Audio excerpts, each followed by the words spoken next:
Hola, ¿cómo están? Vamos a hablar sobre hipertensión arterial, la definición, las clasificaciones y el tratamiento de la misma.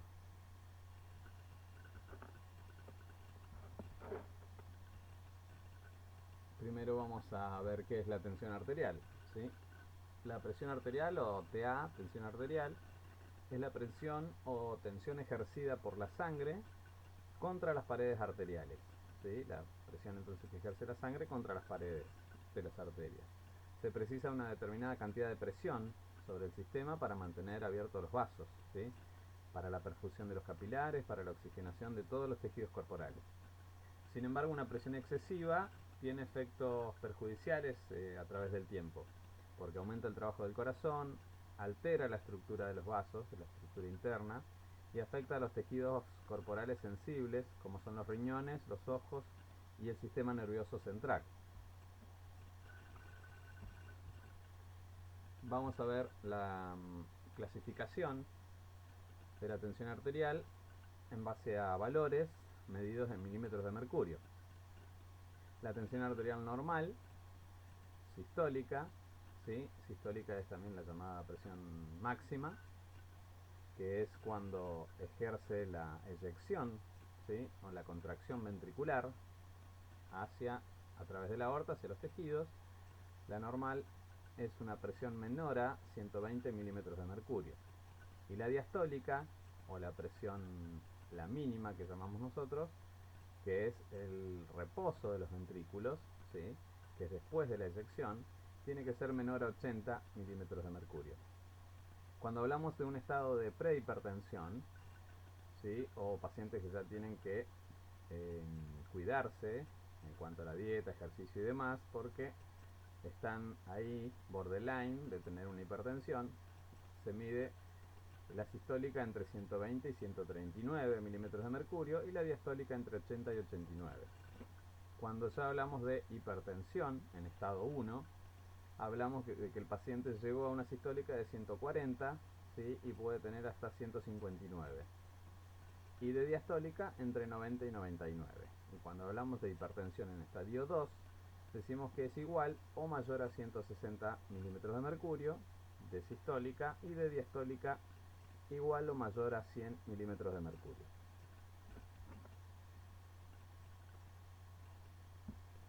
Bien, vamos a hablar de un poquito de la fisiopatología.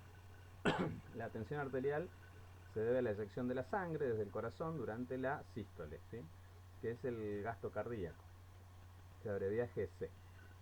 Y la tensión o resistencia al flujo de sangre creada por las paredes elásticas de las arterias, que esa es la resistencia vascular sistémica.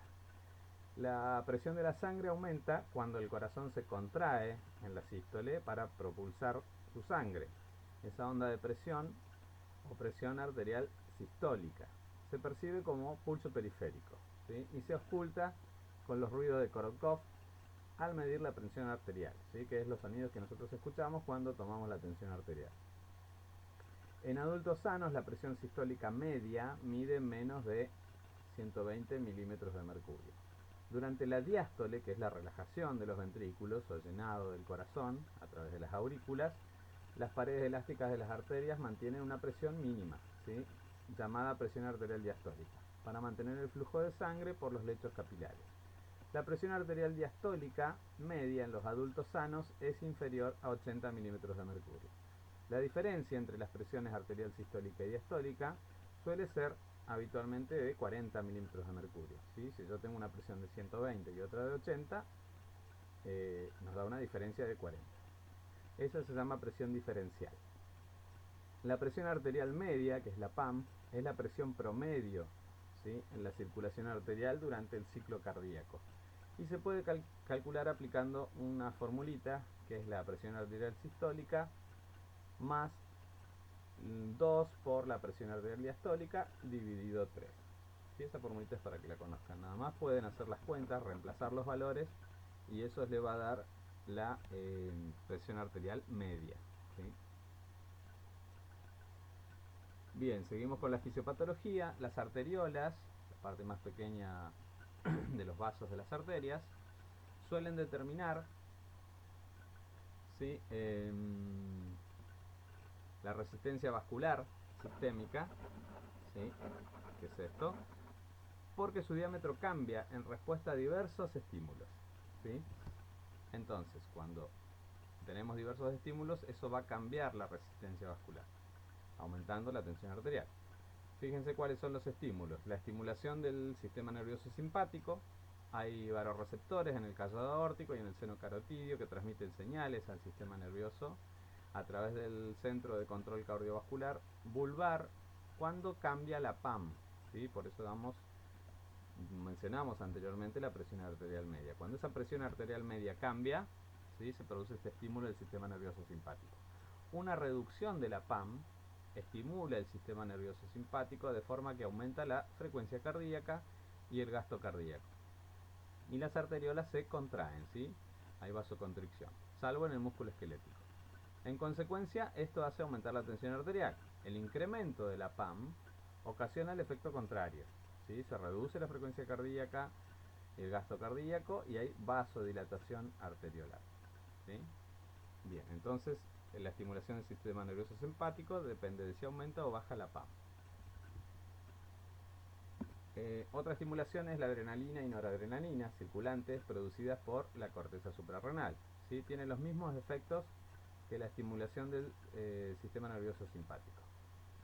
Después se liberan péptidos natriuréticos auricular, ¿sí? Que se abrevia así, ANP, y cerebral, BNP, de las células auriculares, ¿sí? Que están ubicadas en la aurícula, en respuesta a la distensión por el exceso del volumen de sangre. Estas hormonas, cuando hay exceso de volumen de sangre, potencian la vasodilatación y la excreción de sodio y agua, ¿sí? A través del sistema excretor renal, ¿sí? Acuérdense que cuando eliminamos sodio, siempre va acompañado por agua, ¿sí? De esta manera disminuimos la volemia, de forma que se reduce la tensión arterial. La adrenomedulina es un péptido sintetizado y liberado por las células endoteliales y musculares lisas de los vasos sanguíneos. Esto también es un vasodilatador. La vasopresina o la hormona antidiurética, ¿sí?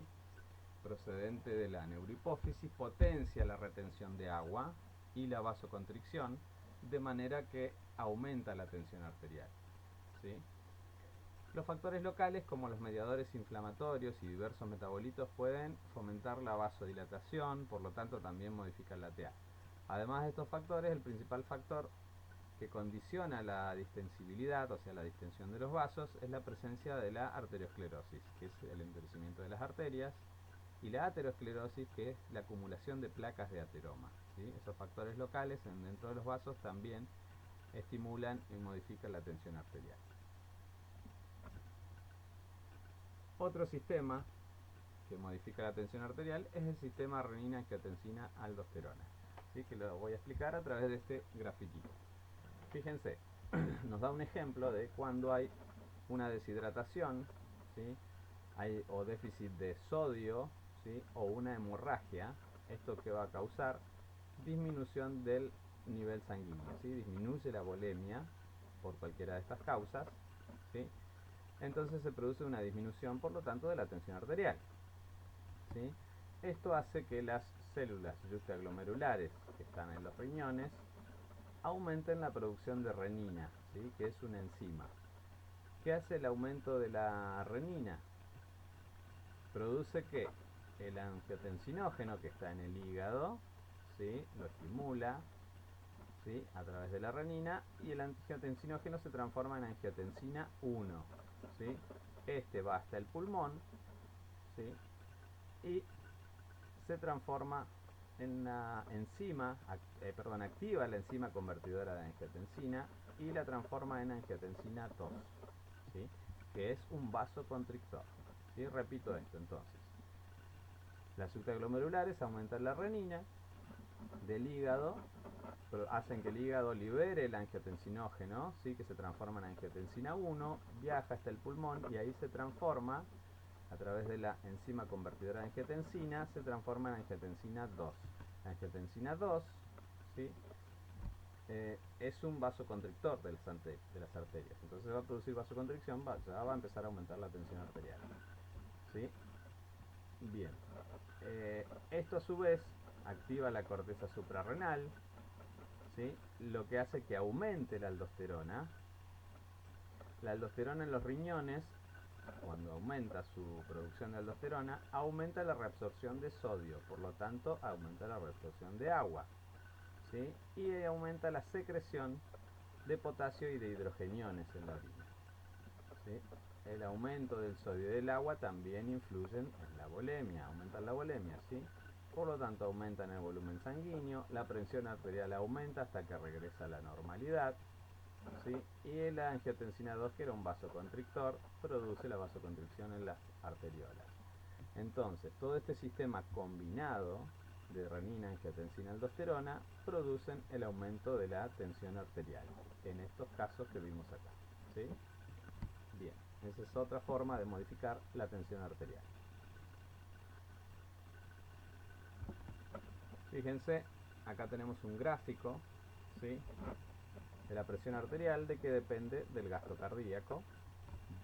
Les voy a mostrar acá este grafiquito, lo que es qué significa el gasto cardíaco, por si no lo saben. El gasto cardíaco es la frecuencia cardíaca por el volumen latido.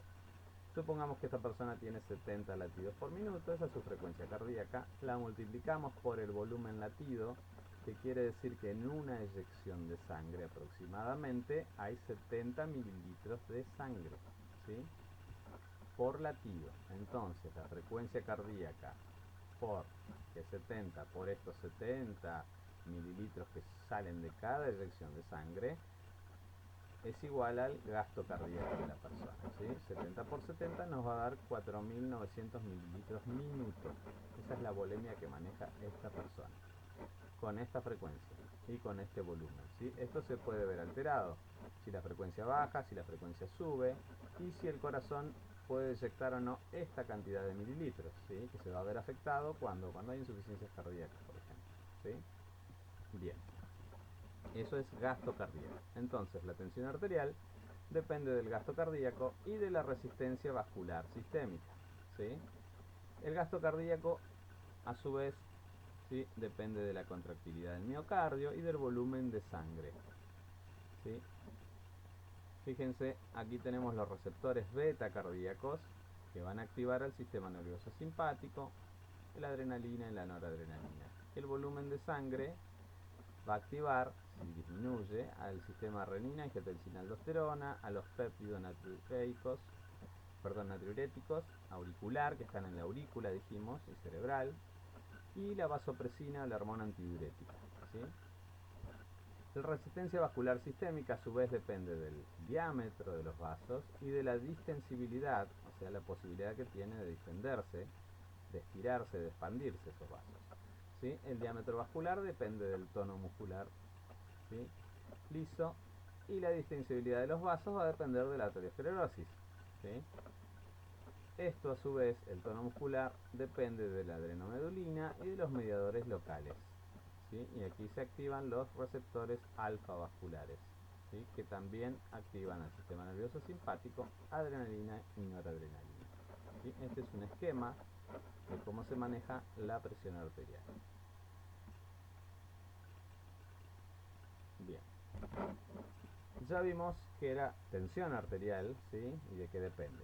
Vamos a mencionar ahora, o a ver la patología, que es la hipertensión arterial. La hipertensión arterial es definida por el American Society of Hypertension y la International Society of Hypertension como la presión arterial sistólica de 140, ¿sí?, milímetros de mercurio o mayor, y una presión arterial diastólica de 90 milímetros de mercurio o mayor, de acuerdo con el promedio de dos o más mediciones, ¿sí? No es una sola medición esporádica que me dé un valor alto, cualquiera de los dos, la que me va a indicar que tengo hipertensión arterial, sino dos o más mediciones precisas de la tensión arterial tomadas de 1 a 4 semanas, ¿sí?, o sea, tomadas en un mes. Habitualmente las personas que tienen una toma de presión que les da alta, ya sea la sistólica o la diastólica, inmediatamente deberían hacer un control, ¿sí?, diario a la misma hora, en el mismo brazo, ¿sí?, y llevar un control para después llevárselo al médico, ¿sí?, al clínico o al médico cardiólogo. Y es si le da dos mediciones por arriba de los valores normales, ahí ya podemos estar definiendo que esa persona es hipertensa, ¿sí? Bien. Fíjense los factores de riesgo para tener hipertensión. Hay factores que son modificables y factores no modificables. Los modificables son la alta ingesta de sodio, ¿sí? Porque el sodio aumenta la volemia, ¿sí? La obesidad, el exceso de consumo de alcohol, ¿sí? La resistencia a la insulina, ¿sí? Que este es un estado que se denomina por ahí prediabético, ¿sí? Que está muy relacionado muchas veces con la obesidad. El tabaquismo, ¿sí? El exceso de consumo de alcohol, el tabaquismo alteran las paredes vasculares, y el estrés, ¿sí?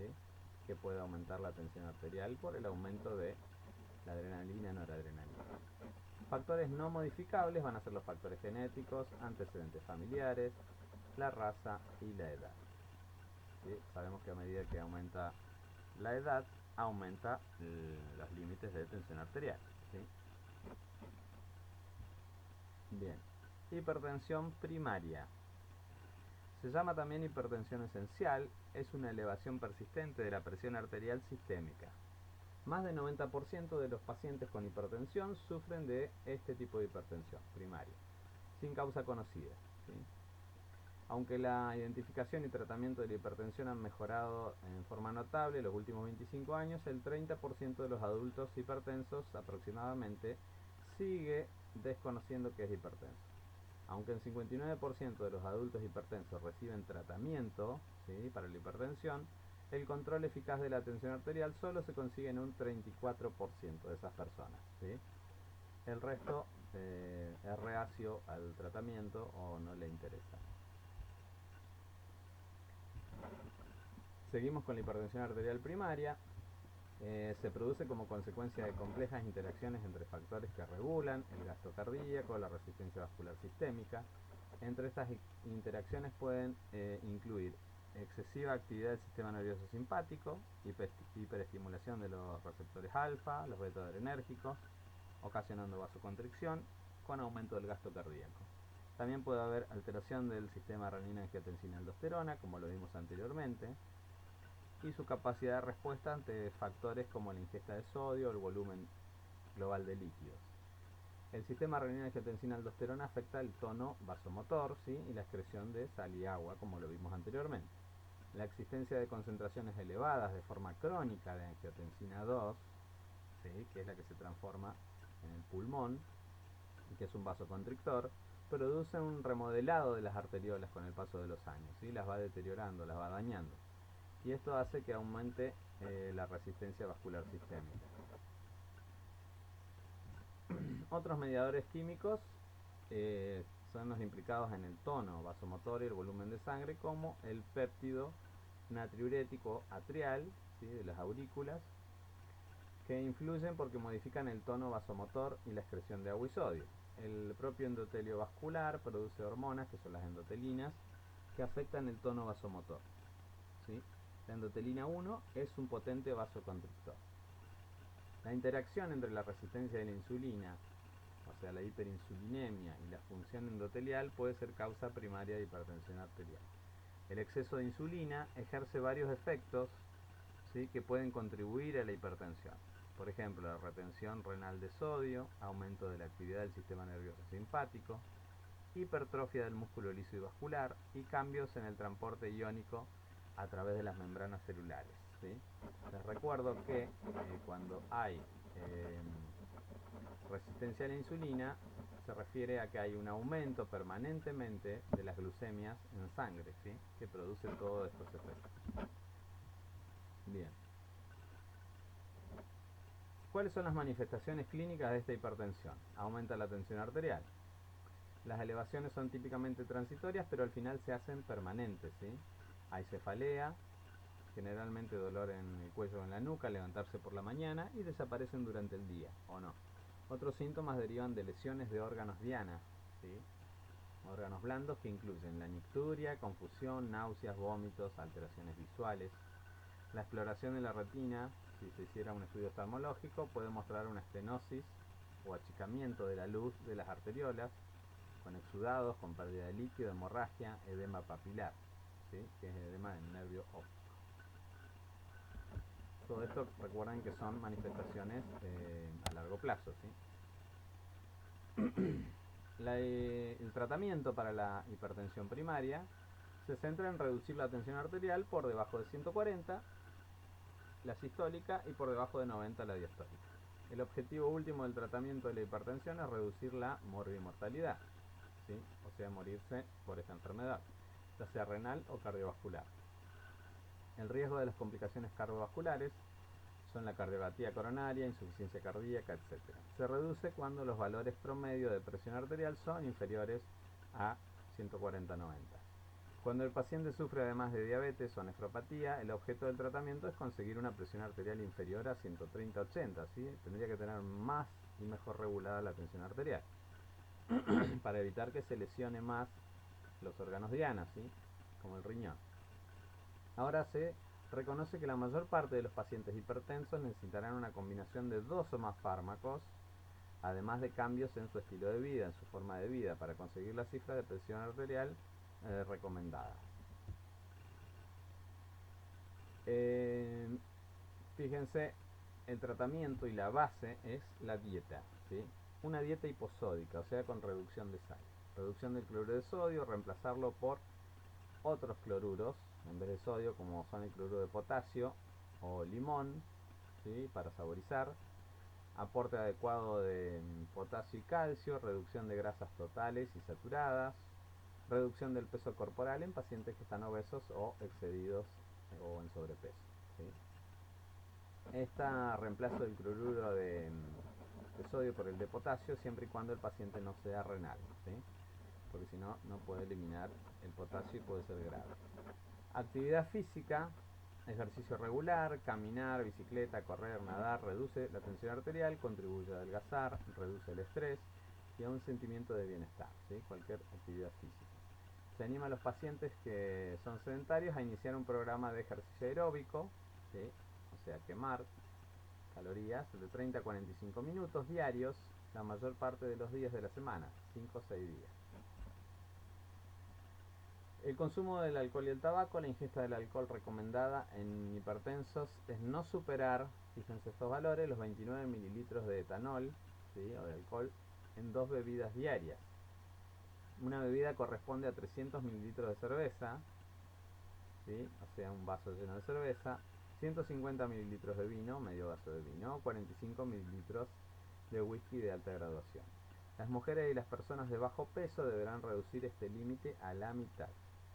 Aunque la reducción del alcohol puede aumentar la tensión arterial, este aumento es temporal, ¿sí? Por lo que se llama la abstinencia, ¿sí? Se reduce cuando se mantiene la abstinencia o se limita el consumo. La nicotina es vasoconstrictora, ¿sí? Produce vasoconstricción, espasmo de los vasos. El tabaquismo reduce el efecto de algunos fármacos también antihipertensivos, como el propanolol. Los sistemas para facilitar el abandono del tabaco, como los parches de nicotina, chicles y demás, contienen menos cantidad de nicotina y en general hacen que no suba la tensión arterial. Reducción del estrés. El estrés estimula el sistema nervioso simpático, aumentando la vasoconstricción, ¿sí? La resistencia vascular sistémica, el gasto cardíaco, la tensión arterial. El ejercicio regular y moderado es el tratamiento de elección para reducir el estrés en pacientes hipertensos. Hay otras técnicas o alternativas como la relajación, el masaje terapéutico, yoga, meditación, ¿sí? Que buscan relajar el cuerpo y la mente, también pueden reducir la tensión arterial. Tratamiento farmacológico para la hipertensión primaria son los inhibidores de la enzima convertidora de angiotensina, ¿sí? Esa que se transforma en el pulmón, que son las IECA, como el enalapril, que se da vía oral, ¿sí? Se empieza con dosis pequeñas, 5, 10 miligramos, hasta llegar a 20. Se dice que la dosis de 5 miligramos es más que nada, no se considera antihipertensiva, pero sí para proteger a los riñones, ¿sí? A todo lo que es los capilares. Habitualmente se debería dar más de 5 miligramos. Bloqueante del receptor de angiotensina 2, ¿sí? Como el valsartán o losartán, también se dan vía oral. bloqueantes beta-adrenérgicos como el atenolol, bisopropol, propanolol, alfa bloqueante como el carvedilol, antagonista de calcio como el lodipina, diltiazem, nifedipina, verapamilo, ¿sí? Que eso se pueden dar vía oral o endovenoso en caso de urgencia. Y simpaticolíticos de acción central como la clonidina o la metildopa. La metildopa también se puede dar en casos de urgencia. Hipertensión secundaria, vamos a ver lo que es el incremento de la presión arterial en relación a un proceso patológico identificable, ¿sí? De base. Supone el 5 al 10% de los casos de hipertensión, ¿sí? Por ejemplo, un paciente que tenga una patología renal empieza a aumentar su tensión arterial por problemas renales, ¿sí? Eso sería una hipertensión secundaria a la patología renal, ¿sí? Nefropatías, cualquier proceso patológico que afecte el flujo de sangre renal, ejemplo, estenosis de la arteria renal o la función del riñón como una glomerulonefritis, insuficiencia renal, puede ocasionar hipertensión arterial. La alteración del riego estimula al sistema renina-angiotensina-aldosterona, produciendo lo que ya sabemos que es vasoconstricción y retención de agua y sodio. La alteración de la función renal afecta la eliminación de agua y electrolitos, lo que causa hipertensión arterial. Coartación de la aorta es una estenosis del vaso de la aorta, en general distal a las arterias subclavias, ¿sí? La reducción del flujo de sangre renal y periférica estimula al sistema renina-angiotensina. Como detecta bajo flujo, se activa el sistema renina-angiotensina-aldosterona y en respuesta que hay vasoconstricción, ¿sí? Trastornos endocrinos como la glándula suprarrenal, el síndrome de Cushing, el hiperaldosteronismo primario producen hipertensión arterial. Un tumor poco frecuente de la médula suprarrenal, que es el feocromocitoma, determina una hipertensión persistente o intermitente. Otros trastornos endocrinos como el hipertiroidismo o los trastornos hipofisiarios también causan hipertensión arterial. Trastornos neurológicos. La hipertensión intracraneal, ¿sí? Determina la elevación de la TA, porque el organismo trata de mantener el flujo sanguíneo cerebral, ¿sí? Los trastornos que afectan a la regulación del sistema nervioso autónomo, como traumatismos medulares altos, pueden determinar un predominio del sistema nervioso simpático, ¿sí? Por lo tanto, aumenta la vasoconstricción y la tensión arterial. El consumo de fármacos, como estrógenos, anticonceptivos orales, pueden causar hipertensión al fomentar la retención de sodio y agua, a afectar al sistema renina-angiotensina-aldosterona. Los estimulantes como la cocaína, metanfetaminas, aumentan la resistencia vascular sistémica, ¿sí? Actúan en los vasos y aumentan el gasto cardíaco, por consiguiente aumenta la tensión arterial. El embarazo, aproximadamente el 10% de las embarazadas son hipertensas. La hipertensión podría existir antes del embarazo o aparecer como una respuesta directa en el embarazo. La hipertensión inducida por gestación es una causa importante de morbimortalidad materno-infantil, ¿sí? Necesita tratamiento perinatal cuidadoso, ¿sí? Aquí se pueden producir las preeclampsias o las eclampsias.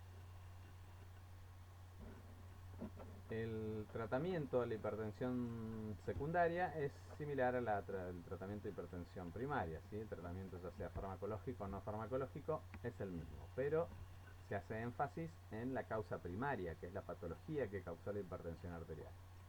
La consecuencia de no tratar la hipertensión arterial o no respetar el tratamiento se va a traducir en una crisis hipertensiva, ¿sí? Que ahora vamos a ver lo que es.